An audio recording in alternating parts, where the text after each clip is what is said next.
자, 영화 공동경비구역 JSA에서 이영애 씨의 역할, 이 역할이요, 바로 이번 총격 사건을 조사할 수 있는 유엔 조사관 역할입니다. 영화와 비교했을 때 실제로 유엔사의 역할이 무엇인지 좀 알아보도록 하겠습니다. 자, 신인균 대표님, 지금 영화의 이영애 씨가 스위스의 말하자면 중립국 유엔사의 조사관으로 지금 나와서 저 영화상의 총격 사건을 조사하는데 실제로도 저런 인물이 와서 이제 이번 사건을 조사하게 되는 겁니까? 네, 이제 이게 분명히 조금 이렇게 구분할 필요가 있는데요. 네. 유엔 사령부가 있고 네. 중립국 감독위원회가 따로 있습니다. 네네. 지금 이제 이영애 씨 같은 경우는 제 영화상에서 중립국 감독위원회 소속. 네. 중립국 감독위원회가 스웨덴하고 스위스입니다. 네. 스위스군 장교로 지금 왔는데 네. 이제 그 남과 북이 정전을 하면서 우리 남은 그 정전 협상에서 빠졌지 않습니까? 우리 네. 남은. 그래서 유엔 사령부가 대신 협상을 했고 북한은 북한군하고 중국군이 같이 했죠. 그래서 이제 공산 측이라고 이렇게 하는데 그러면 이 판문점 지역을 JS 공동 경비하는데 그러면 중립국을 보내자. 네. 이 전쟁에 참여하지 않은 중립국을 보내자. 유엔 사령부는 우리를 도와서 참전했던 16개국 뭐 지원했던 여러 나라들 이게 다 포함해서 유엔 사령부거든요. 네. 유엔 사령부의 사령관은 지금 현재 주한미군 사령관이 겸임을 하고 있습니다. 아. 그래서 전투부대 유엔 사령부는. 네네. 그런데 중립국 감독위원회, 즉 이영애 씨 같은 경우는 중립국 감독위원회, 즉 한국 편을 들지도 않았고 공산 편을 들지도 않은 중립국들이 왔습니다. 그래서 우리 측 유엔 사령부가 추천한 나라가 스웨덴과 스위스였고요. 네.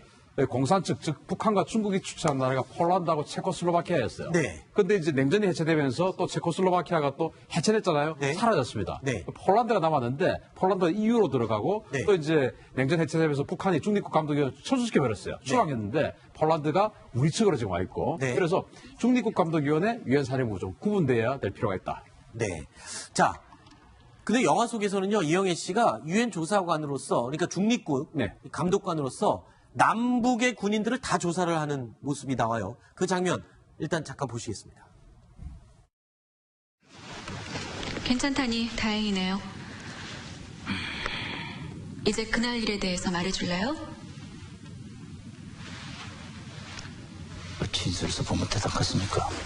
혼수 상태에서 말하고 서명한 이 진술서 말인가요? 마담 내미라. 지금 뭐라 그랬어요? 도대체 진술서까지 쓴 사람들이 왜 내 앞에선 한마디도 못하는 거죠? 영화상에서 보면 북한군을 조사하거든요. 그럼 이번 사건도 유엔사에서 조사를 할 때 북한 측 발포한 병사들을 조사할 수 있는 권한이 있는 건가요?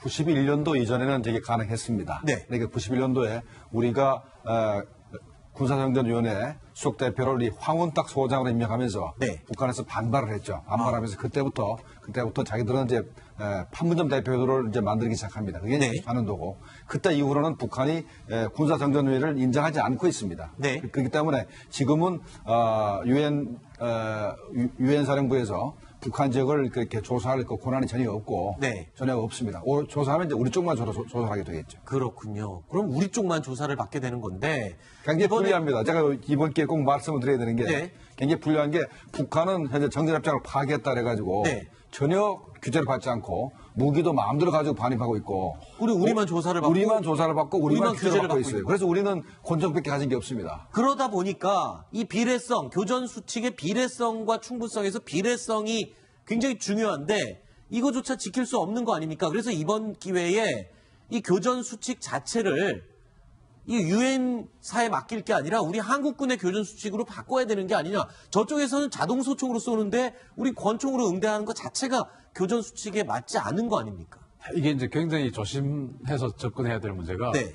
그렇게 되면 우리가 이제 유엔사를 인정하지 않을 수 있는 상황이 되거든요. 그러면은 지금 우리는 6.25 전쟁 때 유엔 즉 국제적인 모든 그 국제 세력의 지지를 등에 업고 전쟁을 한 나라인데 네. 우리가 이 유엔사의 권한과 위치를 부정하게 되면 사실은 이 한국전에서의 우리 한국군의 어떤 그 정통성까지도 사실은 위험해질 수 있어요. 따라서 유엔사하고 협의할 문제지 우리가 일방적으로 파기할 문제는 아니다. 네.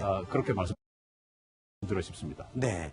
그러면은 이 유엔사와 협의를 하게 되면 유엔사에서 우리 한국 실정에 우리 한국군에게 맞는 교전 수칙을 가질 수 있도록 좀 협의 결과를 낼 수는 있는 겁니까? 어떠세요? 그거 아주 높죠. 왜냐하면 그래요? 주한미군 사령관이 네. 유엔사 사령관이기 때문에 네. 주한미군 사령관 그러면 뭐 사실은 한미동맹의 최전점에 있는 사람이고 현재 전시작전 통제권을 직접적으로 제일 수행을 하는 사람이기 때문에 네. 당연히 그 우리 한국 측의 손을 들어줄 가능성이 높습니다. 네. 자, 그런데 실제로 전투가 벌어지면 몇 초 안에 상황이 종료될 수도 있습니다. 그렇죠. 그런데 언제 유엔군 사령관까지 보고를 그렇죠. 보고를 하면- 보고하고 허락받아서 보고 언제 총을 허락받아서 언제 총을 쏘겠습니까? 그렇기 때문에 사실은 현재도 우리 경비 대대장 지휘하에 일단 북한군이 우리 초병을 갖다가 공격하게 되면 바로 응사할 수 있으나 네. 권총밖에 없기 때문에 바로 1분 대기조가 바로 옆에 있습니다. 한 네. 1km 정도 후방에 있는데 그 후방의 병력들이 집사를 타고 네. 군용 차량을 타고 이동해서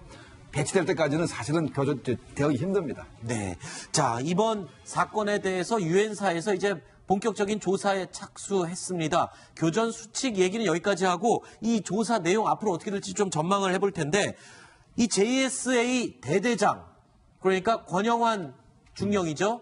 이 JSA 대대장이 어제 그 총탄이 언제 날아올지 모르는 그 상황에서 직접 이 북한군 병사를 끌고 왔던 그 장본인인데 지금 유엔사에서 이 대대장 권중령을 조사하려고 데려갔죠. 어떤 내용을 주로 조사하게 된 겁니까?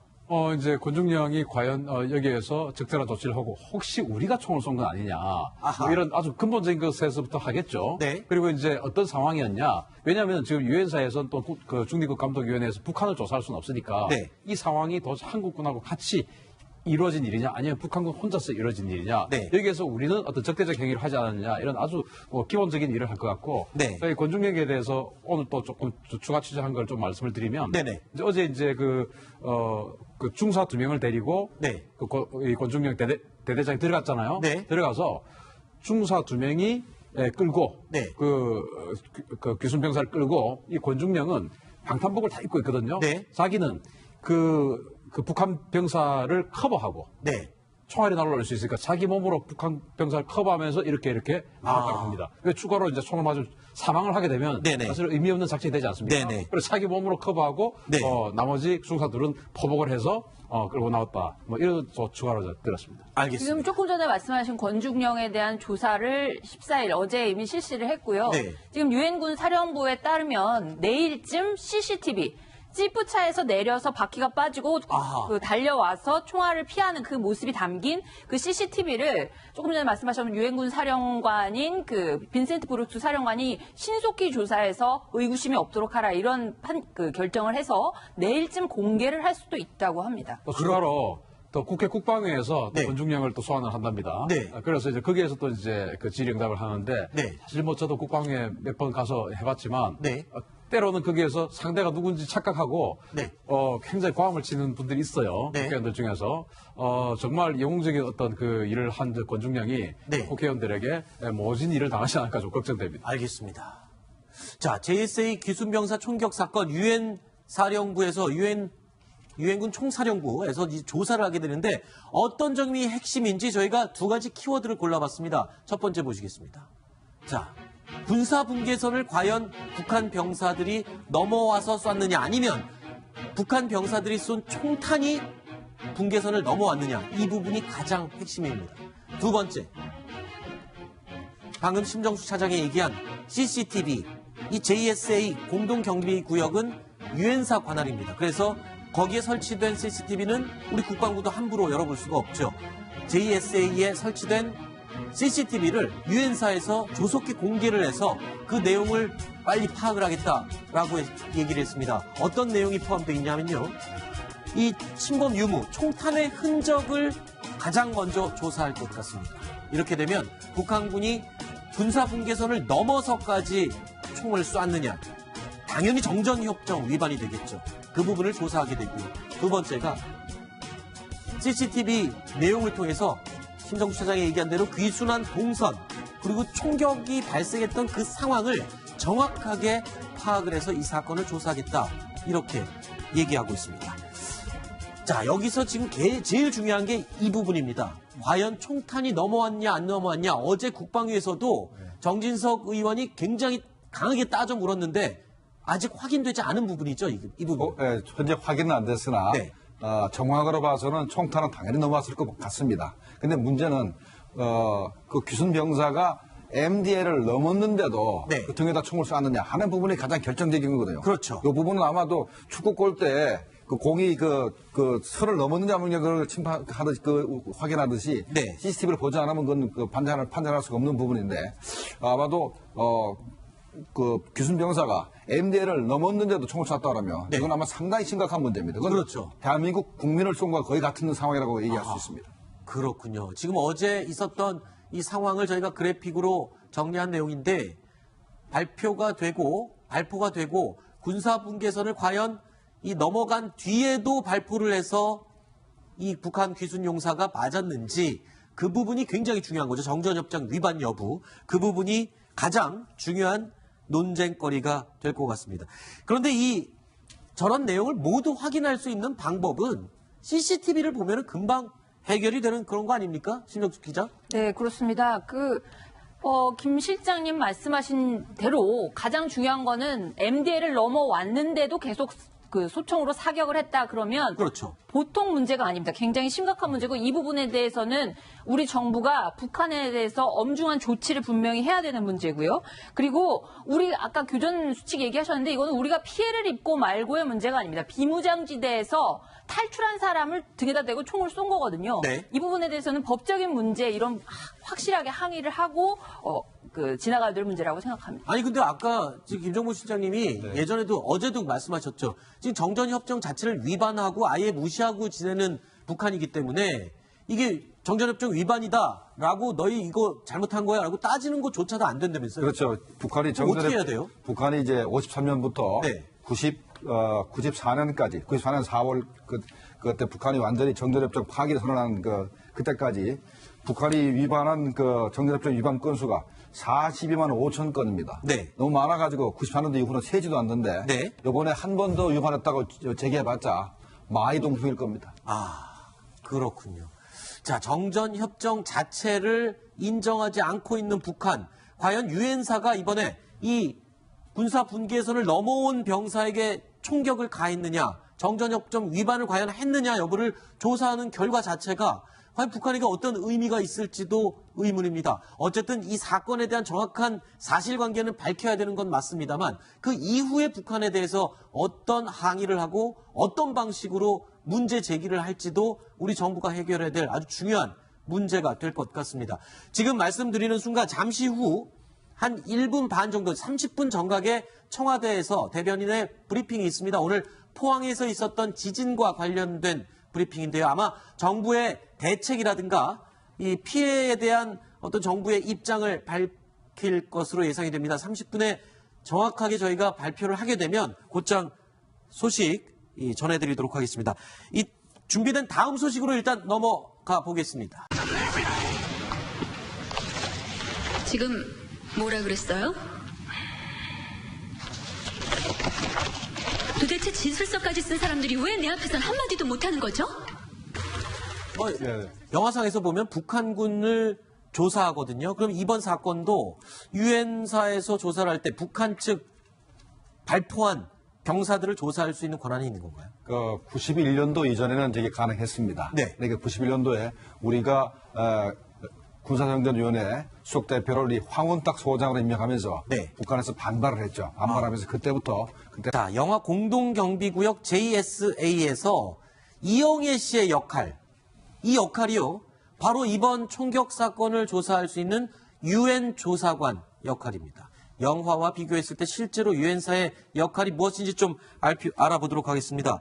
자, 신인균 대표님, 지금 영화의 이영애 씨가 스위스에 말하자면 중립국 유엔사의 조사관으로 지금 나와서 저 영화상의 총격 사건을 조사하는데 실제로도 저런 인물이 와서 이제 이번 사건을 조사하게 되는 겁니까? 네, 이제 이게 분명히 조금 이렇게 구분할 필요가 있는데요. 네. 유엔 사령부가 있고 네. 우리 측으로 지금 와 있고 네. 그래서 중립국감독위원회, 유엔 사령부 좀 구분돼야 될 필요가 있다. 네. 자, 근데 영화 속에서는요, 이영애 씨가 유엔 조사관으로서, 그러니까 중립국 네. 감독관으로서 남북의 군인들을 다 조사를 하는 모습이 나와요. 그 장면 일단 잠깐 보시겠습니다. 괜찮다니 다행이네요.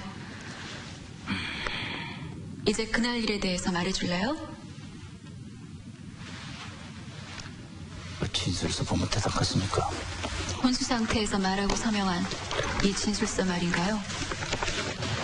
중립국 감독위원회가 따로 있습니다. 네네. 지금 이제 이영애 씨 같은 경우는 제 영화상에서 중립국 감독위원회 소속. 네. 중립국 감독위원회가 스웨덴하고 스위스입니다. 네. 스위스군 장교로 지금 왔는데 네. 이제 그 남과 북이 정전을 하면서 우리 남은 그 정전 협상에서 빠졌지 않습니까? 우리 네. 남은. 그래서 유엔 사령부가 대신 협상을 했고 북한은 북한군하고 중국군이 같이 했죠. 그래서 이제 공산 측이라고 이렇게 하는데 그러면 이 판문점 지역을 제2의 공동 경비하는데 그러면 중립국을 보내자. 네. 이 전쟁에 참여하지 않은 중립국을 보내자. 유엔 사령부는 우리를 도와서 참전했던 16개국 뭐 지원했던 여러 나라들 이게 다 포함해서 유엔 사령부거든요. 네. 유엔 사령부의 사령관은 지금 현재 주한미군 사령관이 겸임을 하고 있습니다. 아, 그래서 전투부대 유엔 사령부는. 네네. 그런데 중립국 감독위원회, 즉 이영애 씨 같은 경우는 중립국 감독위원회, 즉 한국 편을 들지도 않았고 공산 편을 들지도 않은 중립국들이 왔습니다. 그래서 우리 측 유엔 사령부가 추천한 나라가 스웨덴과 스위스였고요. 네. 공산 측, 즉 북한과 중국이 추천한 나라가 폴란드하고 체코슬로바키아였어요. 네. 그런데 이제 냉전이 해체되면서 또 체코슬로바키아가 또 해체됐잖아요. 네. 사라졌습니다. 네. 폴란드가 남았는데 폴란드가 EU로 들어가고 네. 또 이제 냉전 해체되면서 북한이 중립국 감독위원회 철수시켜버렸어요. 추방했는데 폴란드가